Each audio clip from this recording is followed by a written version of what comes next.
Hello, Assalamu alaikum, and welcome again to an Alchemiya webinar on this Saturday night. It happened, it finally happened. Myself and my wife were able to go out, have a coffee without the children there. So they finally went back to school after what seems like a lifetime, actually 5 months, 5.5 months. And of course, during which we had that moment when it was like, you are not my teacher. I don't want you to teach me anymore. So we had those wonderful bonding moments of parent and child and trying to keep them entertained during the lockdown here in London.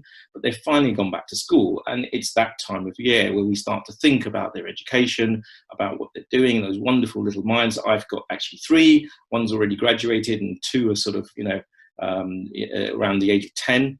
And during lockdown, it was natural. Screen time, phones, tablets, laptops, TVs, you name it. We had to throw everything at them to keep them occupied because, let's face it, we're not teachers. And we had limited time in terms of juggling them, juggling our work, trying to keep everything going. And so bad habits have crept in. But actually, at the same time, we're living in a very unusual age. It's an unprecedented time. There is so much content available. When I was growing up, there were only 3 channels, and you had a limited number of times where you could watch any content at all about children. But they have this enormous choice. And the big thing is, it's very difficult for us as parents to actually keep on top of what they're watching and what the new things are and what they're interested in, what their friends have told them, etc. And so we're constantly looking, trying to monitor it, trying to understand it, sift through it. Should we allow them to watch it? And this issue is there for everybody, and it's becoming the norm to have all these streaming services. Disney are here now with this wonderful library that you can look through. Of course, there's Netflix, Amazon. It just keeps growing and growing and growing. But what do you do as a Muslim parent? How do you decide what your children should watch, what is suitable for them, what is not suitable for them? And generally, whenever you get any scholarly advice, it tends to be, look, they shouldn't be watching any television, and we understand that. But from a reality point of view, in terms of modern life, we have to kind of find something for them to engage with. Otherwise, they feel left out. They're bereft. Everybody else is watching content. And why should they not get something? And so it's that kind of challenge to kind of find things which are appropriate for them, which help their identity, which help their growth, and keep them sort of, with the right ideas and focus on their education, which is, of course, important to us as Muslims. So tonight we've gathered together a panel. We've called this the Muslim TV crisis. Ask any parent, it feels like it's a crisis. We're always wondering, what should we let them watch? What should we stop them from watching? And so actually we're trying to proactively address this issue, try to find some solutions. At Alchemiya, we take it very seriously. It's one of the biggest requests we get. People want to see quality content for their children. They want to see content that educates them and doesn't patronize them, recognizes that they're intelligent, and actually understands that they have a choice. They could be watching Netflix, they could be watching Amazon, and they expect that standard from us, So this is a big challenge that we as a streaming service are facing in terms of how to put all that together. But we're confident. We do actually think that the components are there, that actually it's achievable. It's something that we can do. But like all big challenges, we've got to roll up our sleeves and we've got to start somewhere. So tonight we've gathered a range of interesting guests. And what we're trying to do tonight is actually just inform ourselves. Let's find out a little bit more. How important is this? I mean, my parents always said to me, you're watching too much television. Well, I ended up working in television. I worked at the BBC. I had a career there. So does it really matter? I mean, how much impact does watching too much television have on children? And what should that content be? What should they be learning? Will it actually help them? And so the range of speakers tonight, they're going to look at this issue, they're going to give us their perspectives, and we're also going to look at actually what's out there, what kind of content is being produced, what are the issues, why can't we just turn on a tap and a streaming service and see hundreds of hours of wonderful content which has an Islamic flavour to it. This is something which actually I became aware when I was at the BBC when I worked there, and there were 2 books and 2 great scholars that academic scholars that I came across. One, of course, was the Edward Said and Orientalism, the kind of idea actually of how the West sees the East and how it puts it into literature, how it puts it into film, how it sees us. And when I read about that, I understood it from the point of view of paintings and literature and art.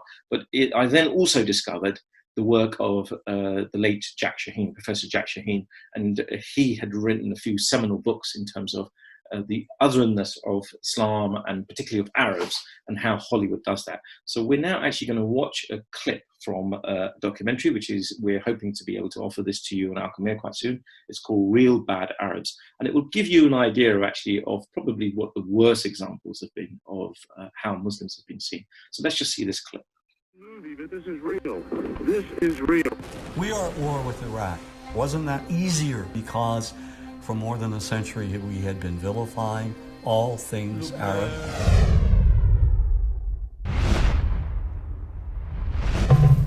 When we think of Arabs, what do we see? What images come to mind?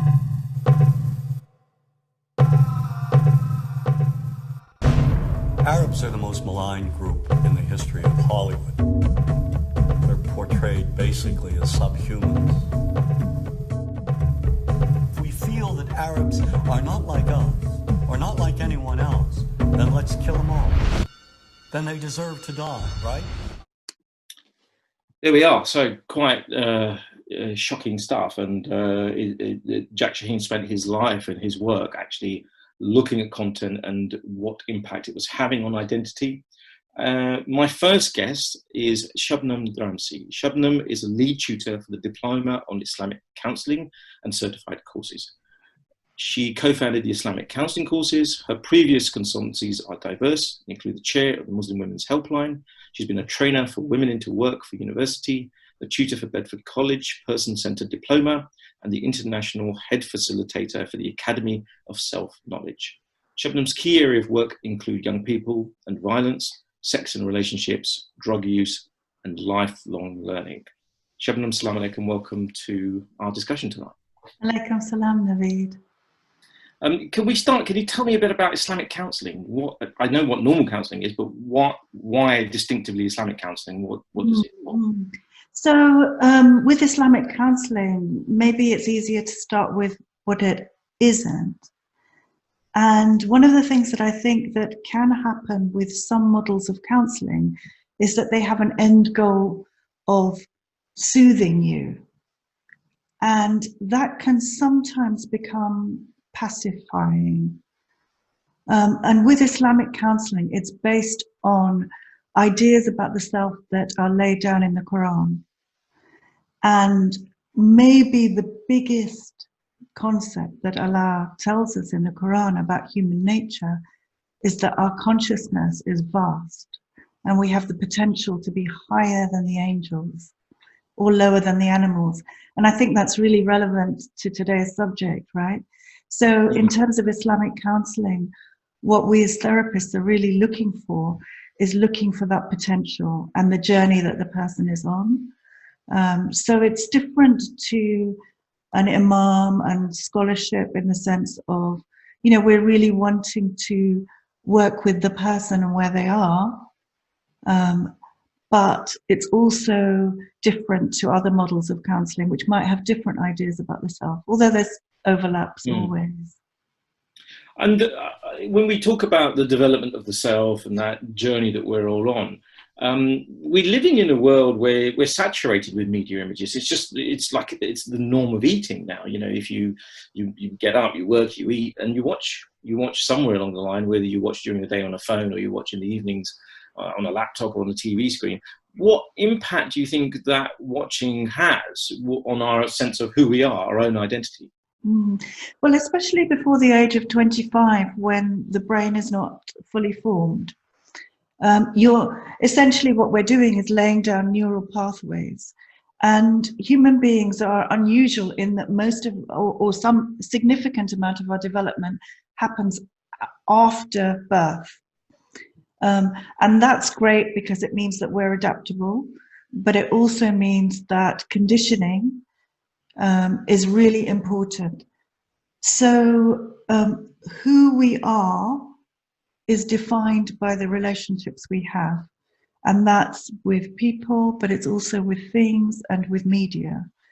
And what happens with, you know, the media that we watch, it's telling us what our values are. It's leading us towards thinking in a particular way. It's telling us what's good and what's bad.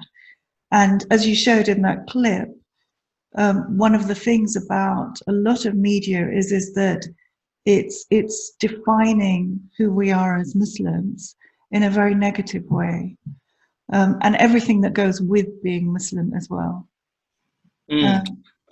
I mean, it's interesting because I'm aware of the idea of self-hatred, that sometimes people talk about certain groups when that group is vilified a lot, you know, and let's face it, if you were going to talk about the past 10, 20 years, I mean, it's coming up to 20 years since 9/11, the prominent group, I mean, the rise of Islamophobia, we're very aware what role that's being played in terms of people's prejudices. So what can that do actually to young children? Could they, you know, in terms of when they see these images and they become internalized, what impact does that have on their identity? It's huge, really. I mean, I think it's sometimes it can be very depressing for young people to feel that they're trapped by their Islam, they're trapped by their culture.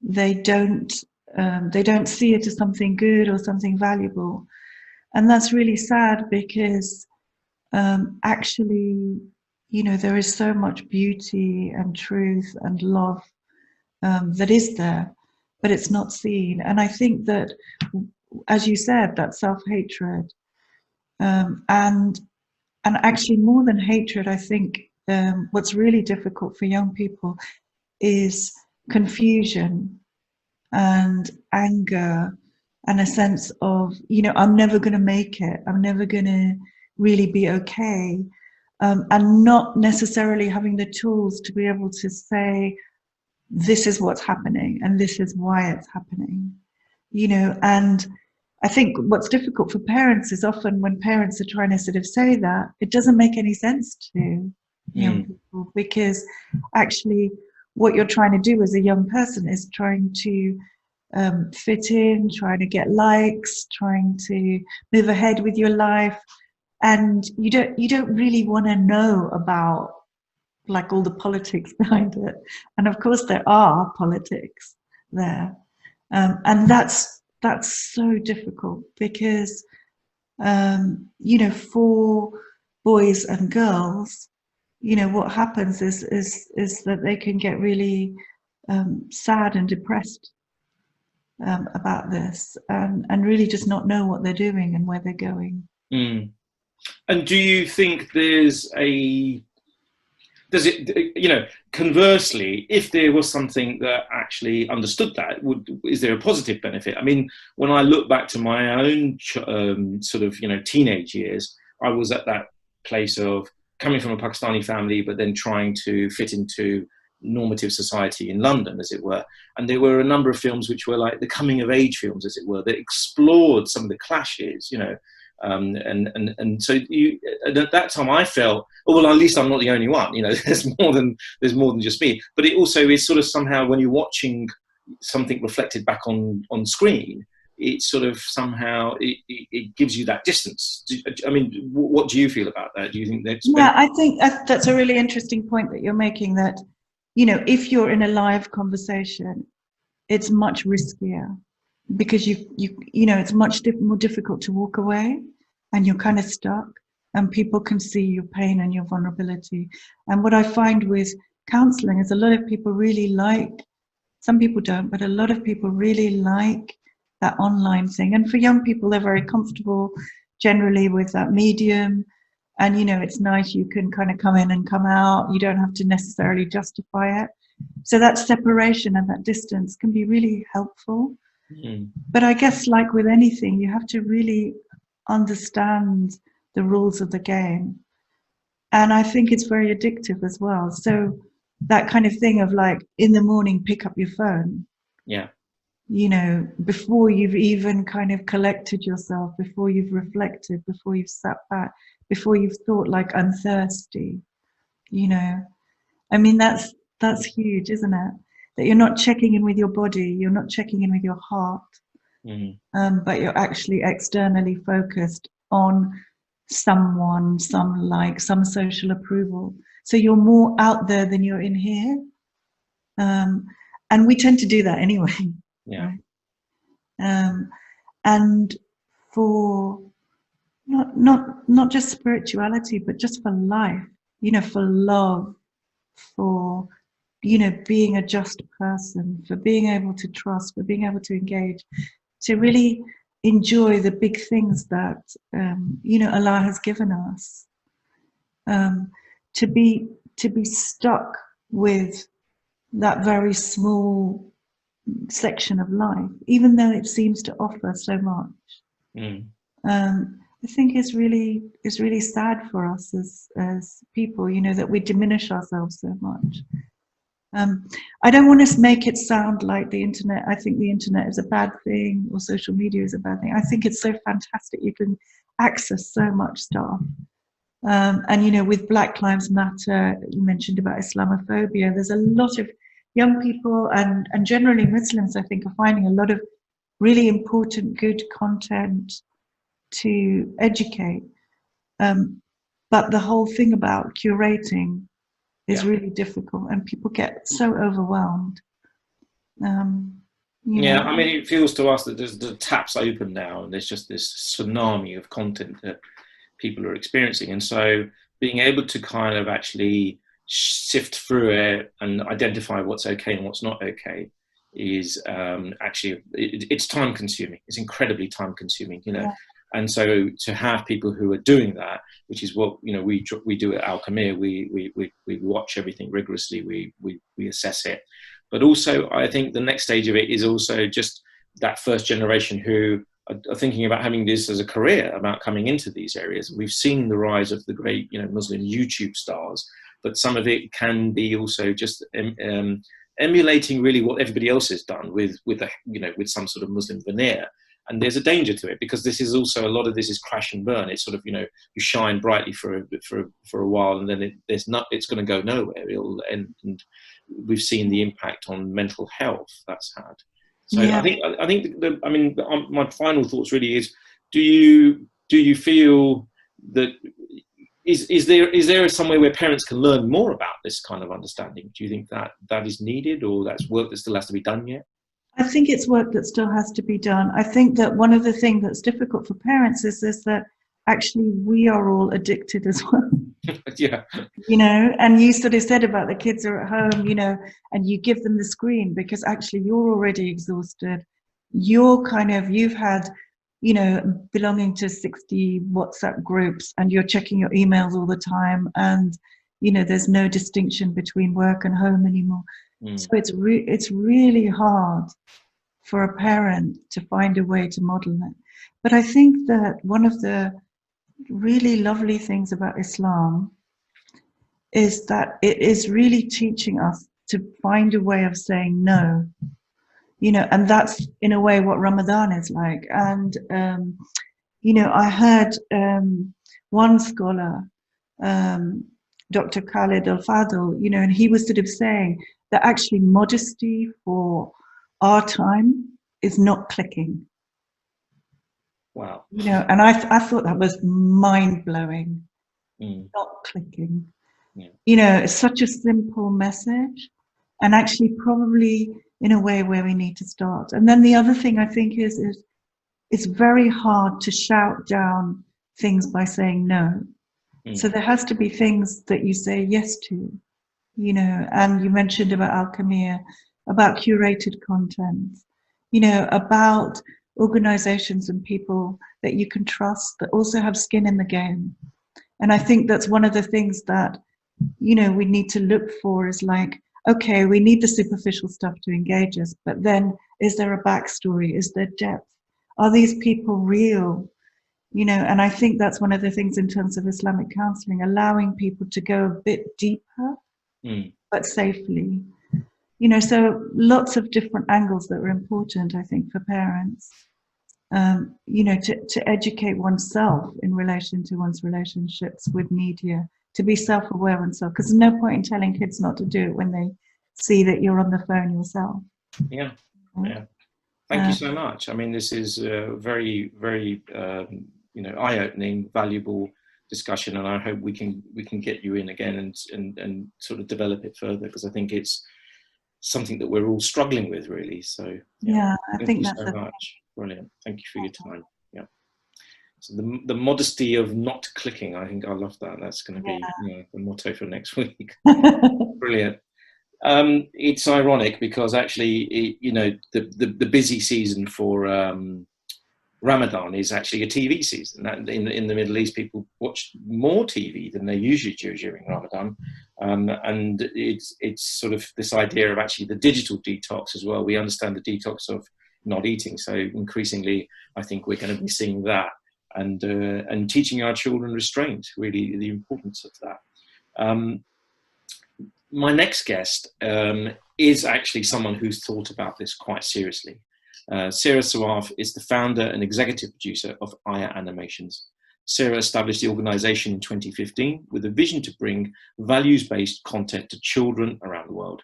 She's a mother herself, and Sara is very passionate about moral education and oversees the company's production of the edutainment series, Edutainment, Education and Entertainment Joined Together, series in the form of books and animations, all rooted in universal values. Alongside the Aya Animations team, Sara directed and produced the pilot episode of Sara and Faris. This set the foundation upon which Sara and her team produced the series Aya and Yusuf, which you can actually see on Alchemiya right now. So if you take out the trial or you subscribe, you'll be able to watch that. Throughout her life, Sara attended Quran explanation classes led by Randa Hamwi Duaji. These classes inspired Sara to promote the universal values found both in the Quran and other religious scriptures. Prior to establishing Aya Animation, Sara worked in various marketing and fundraising opportunities in London and Riyadh. We've got her here today. She's coming in from Riyadh tonight. Thank you so much, Sara. And I think just before we start, we'd like to just share a short clip of Aya and Yusuf so everybody listening tonight can see what we're talking about.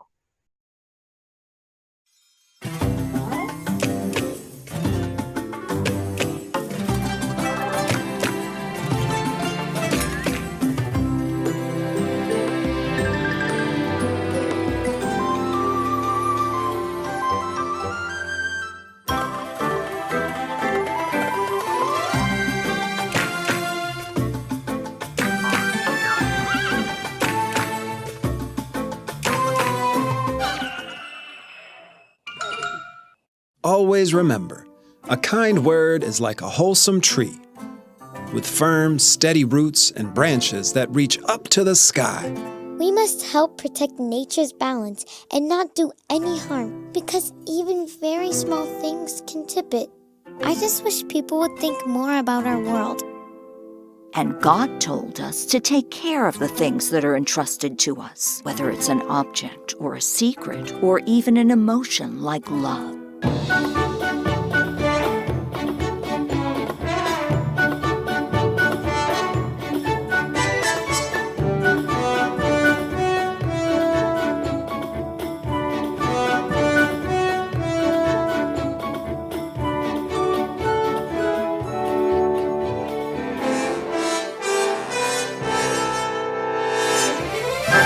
Aya and Yusuf.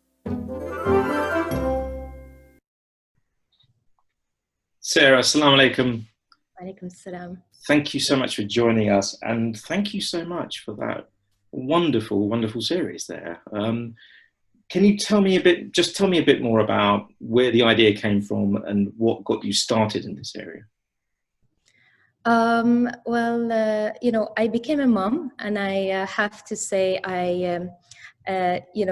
things get more serious when you're a parent. You start realizing that you need to take action quickly. I was looking for content for my own kids, that showed our values in a manner that they would enjoy. Cartoons, and they're exposed to really high quality cartoons. So I wanted to make sure that I provide something that's high quality, that's fun, entertaining, but most importantly, rooted in the Quran. Growing up, when I was at a younger age, the Quran was more foreign to me. It was more something that I had to memorize or repeat, but it wasn't really relatable. And I didn't want that for my children. I wanted it to bring as close as possible to them, you know? So with our cartoons, what we try to do is make all the values that we're teaching, such as fairness, kind words, patience and perseverance, trusts, teamwork, and link them back to where they are in the Quran. And this way, growing up, they know that all the source and guidance comes from the Quran, and it's always in the back of their mind. So our cartoons really for the younger generation, the youngest 2 to 8-year-olds. So it keeps them having a good time while also hearing the verses from the Quran. Yeah. I actually love them. I mean, my kids are too old, but I was feeling quite jealous. I thought, I would have loved to have seen these when I was growing up, because I mean, I read the Quran as in a bubble. You know, we sort of did it over there, and it was, you know, we wore a hat and did our wudu, and that was it. And then the rest of the week, we didn't really understand what it had to do with our life. So I just love the way it brings those two things together. But also, I mean, the production values. That's as people who try to push up the bar, the quality bar. We've seen a lot of animation. We've seen a lot of very, what I would call mediocre or unexciting animation. How important was that to you to kind of, I mean, because the sound, I mean, even the sound design is fantastic, you know. So did you sort of set that as one of the objectives as well?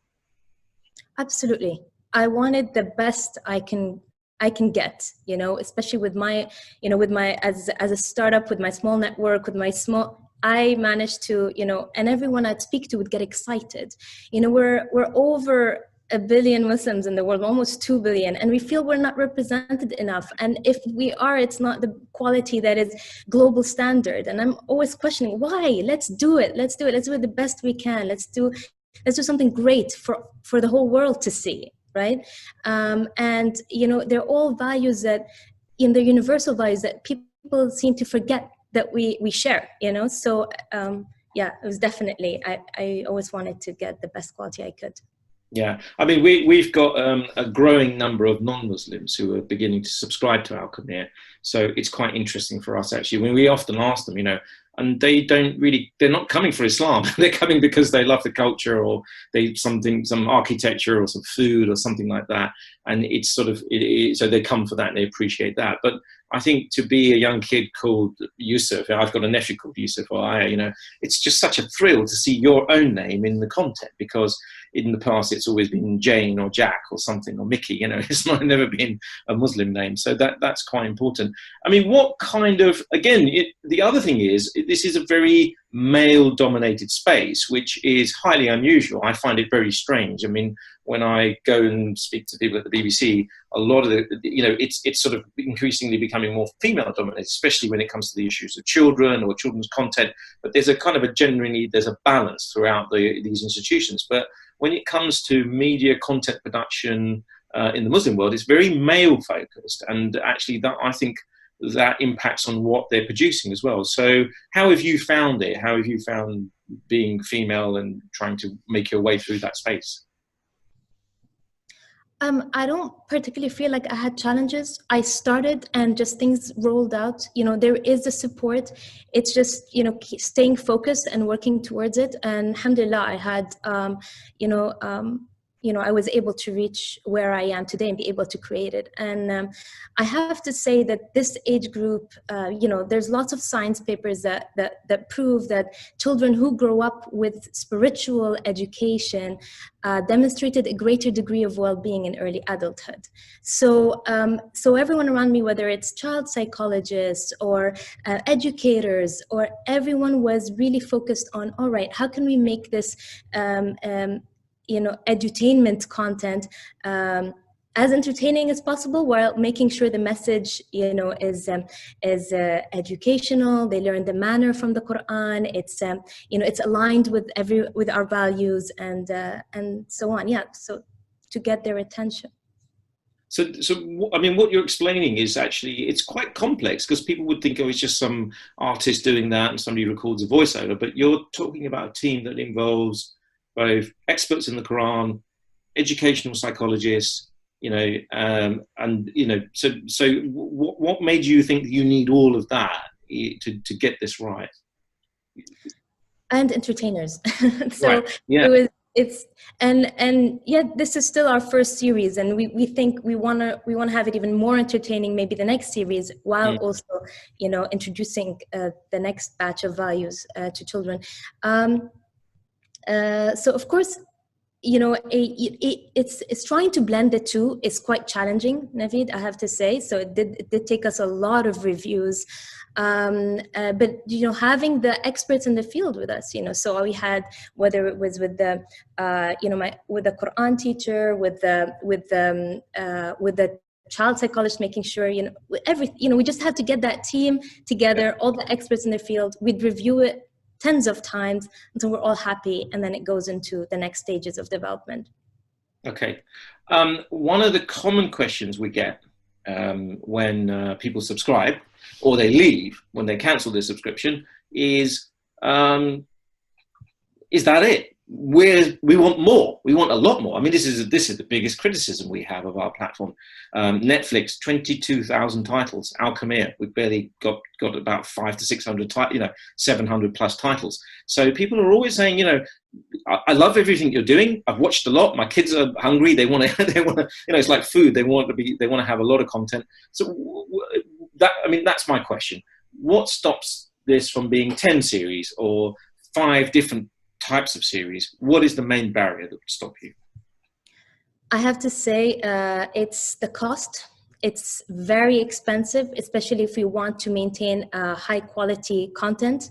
It is also time. It takes a lot of time to animate, and these are things, of course, being in the field, we take for granted, being just the consumers.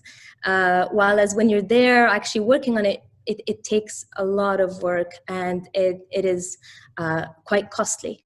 Yeah. So what's your vision? Where do you see? Are you going to be the Muslim Disney? I mean, we've been called the Muslim Netflix, so I'm sure that works to call you the Muslim Disney. But where do you see yourself going? What would you like to achieve in the next 5-10 years? So I'd like to develop, at least 100 episodes of our series. I want to teach as much values as possible through our content. I want to develop a platform for even older kids, because I've been asked to also cater for that market. We will create games, and as well as other educational activities for schools, because I think for a harmonious journey for the child, it is good to also do activities to make sure that he understood the value.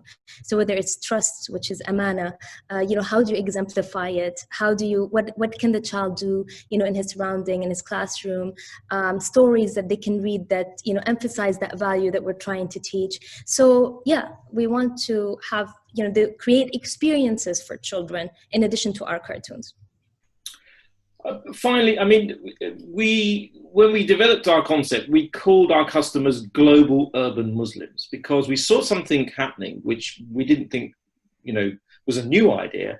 And that was that actually there were Muslims living in key places around the world who were suddenly kind of interested in the same idea at the same time. And so actually we've seen, Muslims here in London and the US suddenly become fans of Turkish drama, of Ertugrul, and watch that. And if I'd said to somebody, we're bringing a TV kids animation series from Saudi Arabia, they would have said, oh, no, thank you. That's not going to. So do you think that there's an evolution taking place in terms of people producing content which crosses all of these boundaries? National boundaries, language boundaries, all of these ideas, as it were. So I have to say, this national thing, I have some issues with it, because I feel like what we should be looking at is the value, is what is giving us identity. It's not where this is coming from, what country. It's more of, okay, what is this trying to teach me? What is a value? And at the end of the day, values are what give us all identity. What's in common between you and me? this is more so why this is important for children. Our children now are not necessarily growing up in the same country their grandparents are from, or or the languages they speak are differently. So what will keep them grounded is the values. And, of course, the Quran is the source of our values. And this is what I'm trying to bring to our children. The values will give them identity. So I have to say, in terms of our content, it's not, necessarily about what country, where is it from, where is it based, what values are you trying to teach? This will give us a more fair judgment. Wonderful. How old are your children, by the way? Right now they're 8 and 6.5, and I must say I started the journey when they were 2 and 3, thinking I'll make it in time. Yeah, so they grow up quite quickly. So they've seen it evolve, as it were, as an idea, probably. Yes. Brilliant. Yeah. Okay, thank you so much. Thank you for joining us, and congratulations again for really quite excellent work. And we look forward to more ideas and more series from iAnimations. Thank you. Thank you for having me, Navid. All right. And what can people do to help you? Is there anything that our listeners or our viewers today, Alchemiya people, what can they do? Like your Facebook page, support you in some way? Is there anything that you need for them to do? Yes, please. I mean, do follow our pages. Stay up to date on on our progress, what we're doing as a startup. Where stay up to date. Thank you so much. Thank you. Wa alaikum salam. So thank you so much. I mean, we're now going to talk about why we're here. We are actually fundraising at the moment for Alchemiya. We're fundraising to start producing original content on Launch Good. And it's important that we actually are able to begin to produce a lot more content that we can shape, and in particular kids content. As you've seen, there's a massive demand for it. There are a lot of people out there with some fantastic ideas and great experience. The biggest issue seems to be, where can they get funded? How can they get funded? And how can that turn into a kind of a viable economic system that connects the content producers, the content creators with the customer base? And that is something which we've seen it's been a problem in the Muslim world. So we created Alchemiya with that idea. Actually, there's a lot of focus on the money, the subscriptions that come in. 50% of that goes back to actually the content producers. We share that back to the content providers and the producers. And so our thing is, our focus and our vision is really to try to create a whole industry of very professional content creators, so we can just raise the bar. We've been called the Muslim Netflix. We're nowhere near that. We don't have that scale and that backing. But there is an intention. A quarter of the planet is Muslim, so there is a vision and there is a possibility that we can grow to a certain size where we can begin to actually at least offer people the kind of content that they want to see and that reflects their values. So if I can ask you, please do go and have a look at our Launch Good page. It's launchgood.com/Alchemiya. You can see it there. Please do look on our Facebook page. You'll see plenty of links that can take you there. And please share, please donate, and help us to start actually producing original content and starting to support some of these wonderful creators that we've been talking to. My last guest tonight is Dr. Shadee Elmasry. He was born and raised in New Jersey. He began studying at the age of 18, traveling to a number of countries, including Egypt, Saudi Arabia, Yemen, and Morocco. In addition to traditional learning, Dr. Shadee has received an MA from the George Washington University and a PhD from the University of London, Sawaf. Dr. Elmasry went on to teach at several universities, including Yale, University of London, Sawaf, Trinity College, Hartford Seminary, and Manhattanville College. Currently, he serves as a scholar in residence at the New Brunswick Islamic Center in New Jersey. He's also the founder and head of Safina Society, an institution dedicated to the cause of traditional Islamic education in the West. Assalamu alaikum, Dr. Shadee. Wa alaikum salam wa rahmatullah. How are you? I'm very well. Thank you so much for joining us tonight. We spoke a few weeks ago, and I think our conversation touched on so many issues. And really, tonight's discussion has spun out of some of those things we talked about, because there was a great sense of frustration. Before we get going, what we'd like to do is we're very aware of the cuties problem. There's film out about to be launched on Netflix called Cuties, which has upset a lot of Muslims. I'm not going to talk too much about that. I think you can go onto social media, hashtag Cuties, hashtag cancel Netflix, and anybody listening tonight can find out as much as they want to find out about it. We had a huge problem because we don't want to show a clip of it because it's actually the problem. This is the stupidity. The whole thing is wrong in the first place. It shouldn't be out there. So, but what we do have is we have a clip of something that was produced probably about a year ago when Apple TV launched, called Hala, H-A-L-A, and it's about a young Pakistani girl growing up in America. So if we can just run the clip, we can have a quick look at that. What she feared most wasn't the words. What she couldn't manage were the spaces between the words. The silence. It was in the quiet, in the moments alone, that she could see herself most clearly. I am of two parts divided. Stranger. Hala. And family. शर्म आती है ना तुम्हें अपनी माँ पर? I've never said that. Another that questions everything. You're not scared? Are you? We're the same blood. You know the consequences. Talking over each other. I didn't do anything! Seeking to be understood.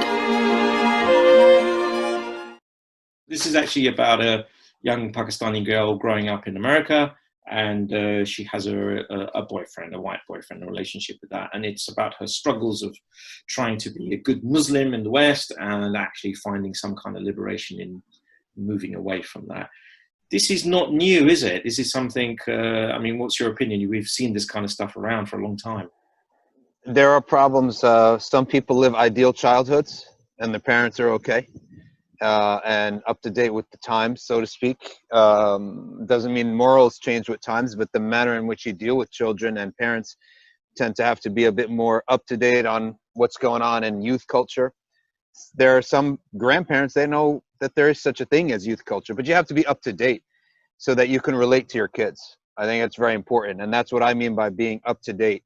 And so some parents some kids have normal lives, even though they're immigrants and Muslims, and they have a sort of a double life in that respect, but their parents are not that difficult. Other people do have really seriously difficult parents who are just don't know that there's a whole new world, and those kids suffer. And you could tell that obviously the writer of that movie or whatever, is it a movie or a show or something, whatever it is, that obviously they're reflecting that, right? It's not really a nice thing. Okay, hold on. Okay, all right, let me get this in my head. Okay, yeah.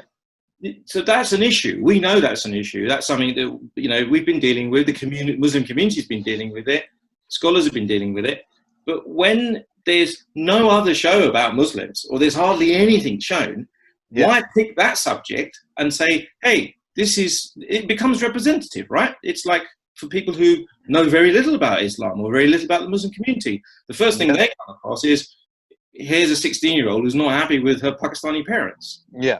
So that actually is the point of tonight, that actually I see what you're saying. People are in stages of conflict or struggle or identity, or they're just teenagers who are trying to make sense of it. Yeah. But when a media company says, this is the thing we keep telling you about, instead of actually the ones who are okay, the ones who succeed, the ones who make it, that's the problem, really. That's what it is. It's who has the power, the finances to tell the story. They're going to tell the story that they want to tell, that they believe in, and that people will eat up, right? The biggest chunk of the audience will eat up. So their biggest chunk of the audience probably relates to the white boyfriend, right? More so than the Pakistani girl. That's really the dynamics of it.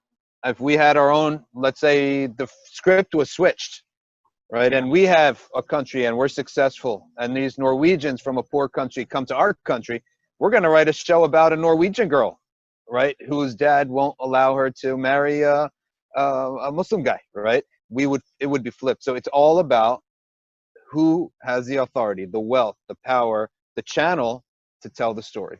And this is no different than the BLM, the Black Lives Matter. It's the same thing. It's the same thing. You can find maybe 20, 30 films, documentaries about Black trauma. Yep. And people are beginning to say, hey, just because this film's about Black suffering and slavery, etc., it may not be the best way to understand the Black community, because what it's showing is, and that was one of the things that we were concerned about. Do we constantly just want to talk about everything that's gone wrong? Yeah, we know there's a lot that's gone wrong, but there's a lot that's okay as well, and we never hear about that. And there's a lot that's absolutely normal. Like you know what Seinfeld is, right? Yeah, there's no theme at all, right? Yeah. It's a show about nothing, right? Nothing goes on, right? And that's hilarious, right? Because they're funny guys. But it's everyday life. It's just the stuff of everyday life. Yeah. And just because I say that the powerful write the story does not mean we can't change it. You can go and, throw up a storm and they might change the script, right? So it doesn't mean that we just sit back and accept it. So, but that's the thing is, at some point you get powerful enough to voice your concern and say, hey, we don't want this. We don't want every single time you call us, it's asking about, 9/11 or some drama, as if we don't have 364 normal days out of the year where nothing goes on, right? And then there's one day where something goes on, right? But you want to make a film about the one day. So it happens every year at 9/11. People talk about their stories. And Muslims talk about how they were sort of singled out in classrooms for explanations about 9/11, right? Which is hilarious because what the heck do we know, right? What's happening? What are they doing? What do they want? Yeah, exactly. I mean, my wife was in college. She was in a big lecture auditorium on September, I think the first day back. I don't know what it was, because in New Jersey we didn't go to schools for a while. So when they first came back, the professor said, you know what, Tammy's here. We need to talk, right? Could you could stand up and let us know what's going on? And she's like, what am I supposed to know? I'm from West Windsor, right?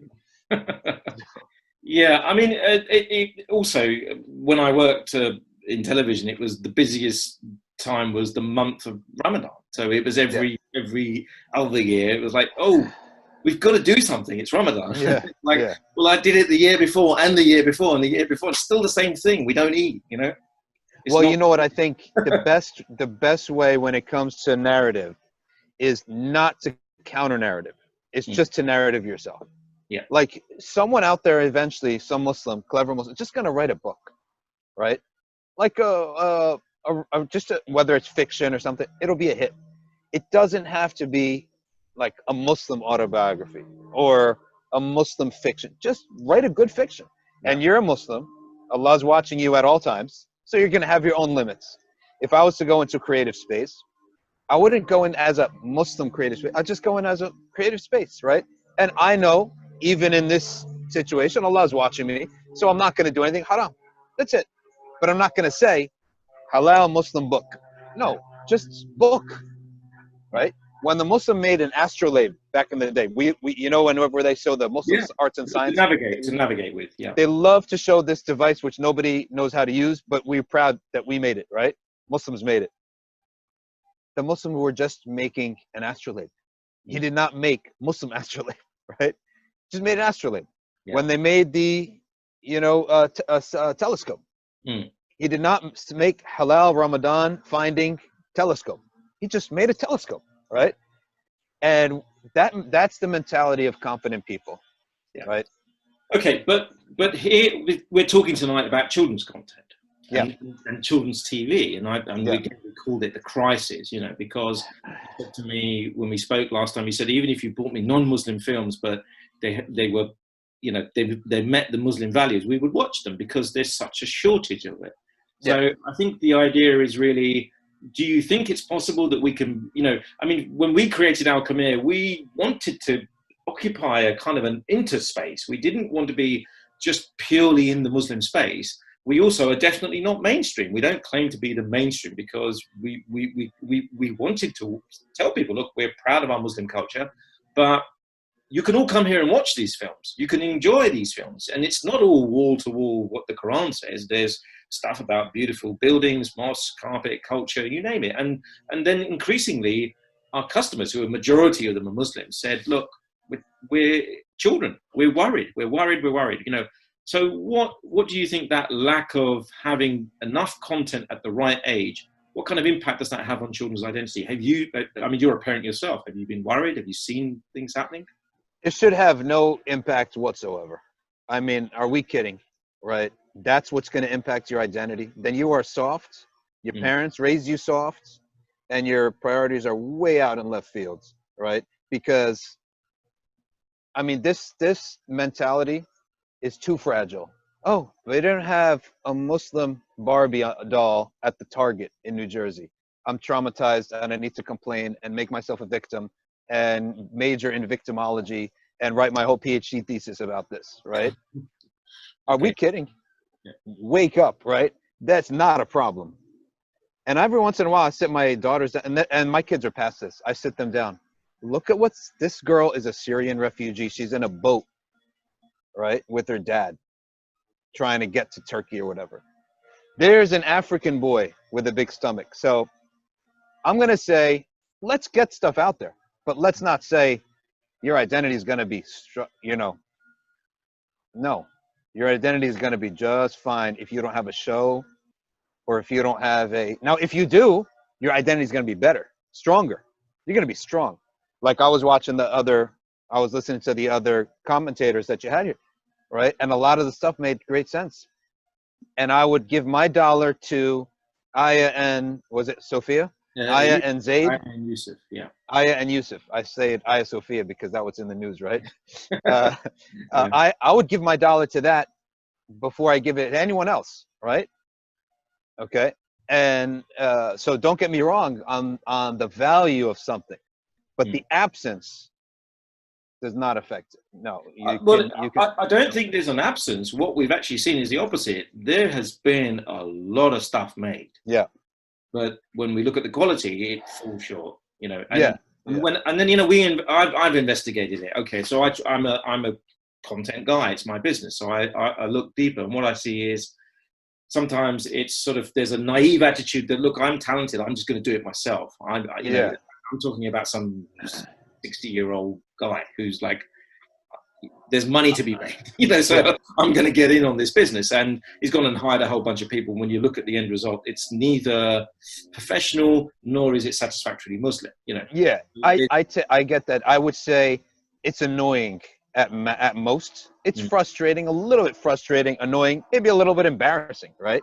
Yeah. But it should not affect how you grow up. You have mom and dad that loves you. That's all you need in life, right? You know that you have a God that's taking care of you. That's all you need in life. But our kids will be much more confident, right? Yeah. It's going to be a plus when they could say that, the best show is, a show that another Muslim made, right? It doesn't have to be called Muslim show. I know that a Muslim made that. Like my kids right now, they only get to watch TV on Saturday, and they're watching like Elena and I don't know who, some show that my wife approved for them to watch. I don't know what it is, but imagine if they were to see, the director, the producer, and they see a name that is like their name. Of course, it's going to give them a boost of confidence up. More so that their neighbors who aren't Muslim are also watching it. That's to me what matters, right? That it's an awesome show, period. Not an awesome Muslim show, an awesome show. Because how is the confidence affected when your friend asks you, hey, what did you watch? Well, I watched this show, but you can't watch it. It's only for Muslims. It's only on our little Muslim platform. It's only, something that you won't relate to it, right? No, I mean, that doesn't really affect things. In my opinion, the change will come when whether it's a novel or a whatever, textbook even, like in medical schools, we have a Muslim guy who wrote a textbook. It's amazing. Or a show like this, it's mainstream, right? Everyone's watching it. And they'll happen to see that the director is a Muslim, whether they notice it or not, who cares? It'll get in their subconscious, but who cares? That's where we've taken confidence to the next level, and we're really impacting the world. What many Muslims don't realize is that in the golden era of the civilization of Muslims, the Muslims impacted Europe. Yeah. It doesn't have to be direct. It's clear. The habits, whatever cultural habit or discovery developed in any of the Muslim lands, whether it was inspired by the Sunnah or not, you saw that reverberate into Europe into parts of Persia, into India, it reverberated everywhere, right? And the origin of it was a civilization that's strong, right? People imitate the strong, whether they know it or not. You know, so that's my hope in the future, to see that show is, you know, a mainstream show produced by Muslims. I think for us, we definitely felt that we hear all the time, there's an absence of awareness of that cultural transmission, of the presence that actually of what Islam has achieved, you know. And so I thought, well, the least we can do is sort of end that excuse that we've never seen anything or we're not aware. So we just make it easily available and you know, and make it easy for people to watch it. It's high quality. It's really interesting. I mean, I'm a big fan of National Geographic television, of the Discovery Channel, and I just kind of thought, well, what if it was just something that also reflected our own values or our own cultural traditions and histories, you know? And the same thing, you know, slowly we're beginning. We just put a collection up on the treasures of Turkey, you know, some of the most amazing buildings and museums you can visit in Turkey. We've done one on Pakistan. We're doing things on, you know, Black Islam. So it's actually, we're slowly sort of gathering in. Morocco will be next. And then, you know, we just go around the world putting all this stuff together. So it becomes both a kind of a fantastic library of what's out there, but it's a chance for people to dip in, who want to learn, diversity, awareness of minorities. This is becoming the biggest buzzword now, you know, and so we're kind of making it easy for people to be there. But I think Muslim schools, I always know that they're looking for this stuff. Muslim schools, they would love, I mean, if there was a way to package it, you know, like a reduced, put all your 500 students on it in a reduced thing, a bulk, that would be a big hit. I can't imagine a Muslim school that would say no, right? Because of the stuff that you just mentioned. And also, you know, all the other perks that the student will get from the regular non-academic shows, you know. And also you know, we're very aware in terms of the Muslim narrative matters, but also Muslim money matters. And the thing is, if we're absent, it will be Netflix will be making it. Somebody else will be making it, but we'll have no say in how it was made, what the conclusions were, whether it was accurate or whether it actually is the narrative that we, you know, the history that we know. So, and of course, we're approaching Rabiul Awwal quite soon. And actually, this is something that people will be surprised, but there's hardly anything we can offer. Yeah, subhanAllah. And you know what? Just from a positioning standpoint, you have to position yourself as a Muslim niche, because no one's competing with Netflix and Disney, right? So you couldn't just go at like a mainstream. You have to go as a niche, and so you know you have to get that community's got to get that backing.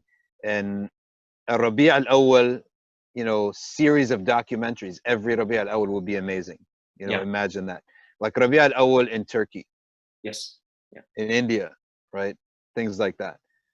Or you trace the development of things over time. One of these long documentaries. You'll get there.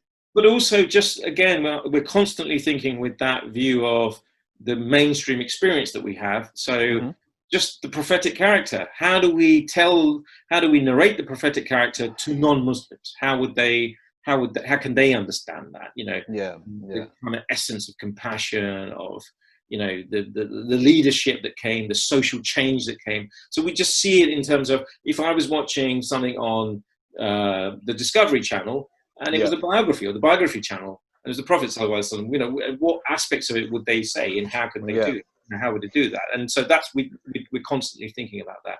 But we know how much work we have to do. So anyway, thank you so much for joining us. We're kind of out of time here, but my pleasure. We appreciate it. Thank you so much. And please, you know, inshallah, we'll keep having more conversations like this. My pleasure. Thank you for having me, and I appreciate it as well. The comments of both of your guests, especially the comment on the YouTube.